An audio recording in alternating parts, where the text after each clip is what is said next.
Question 42, we've got a car going along a straight test track. It's got constant acceleration, so we're pretty sure we're going for a Subat equation here then, aren't we? Let's look at it from P to Q. So from P to Q, we know we're starting with a velocity of 6. We're finishing with a velocity of 18. I don't need to know the acceleration. I think I might work that out in a minute though.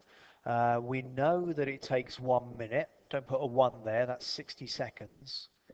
I'm going to try to find out what S is.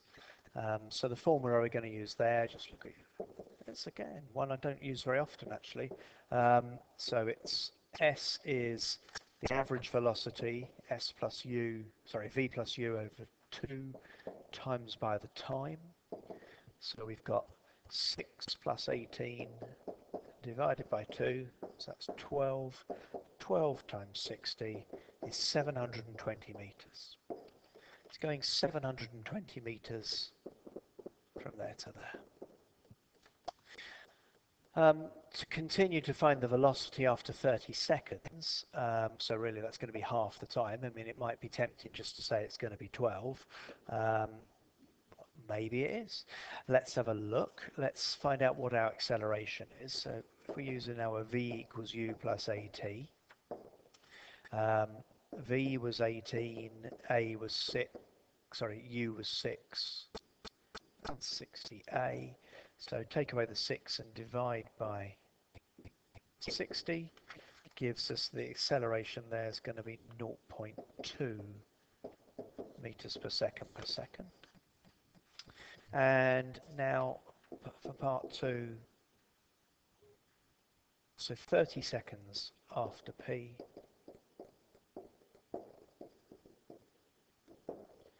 we're going to use V equals U plus AT. It was going at 6, it's got an acceleration of 0.2, and the time we want this time is 30 seconds. It's got 6 plus 6, it was 12. It goes 12 meters per second halfway through its journey. Well, the next bit's a little bit interesting because we're now starting to talk about some ratio, and I'll extend the page down a little bit. It says that P to Q and Q to R is in the ratio of 3 to 2. Now we know that P to Q already, we knew that that was 720. So we can work out the distance Q to R by doing 720 divided by 3 times by 2. So the distance there we're looking at is 480. So we're now going Q to R. And if we're trying to find the time taken from Q to R, we know the speed at Q, we had it earlier, it's 18. I've now put that as the starting speed because it's the start of this journey here. Don't really care about the velocity there. Still accelerating, so I've still got the 0.2 I got earlier, so even though we guessed that right, we've still got to use that again.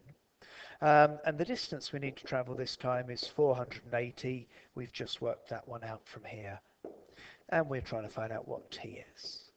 So let's use an s equals ut plus half at squared for that. 480 equals 18t plus 0.1 t squared.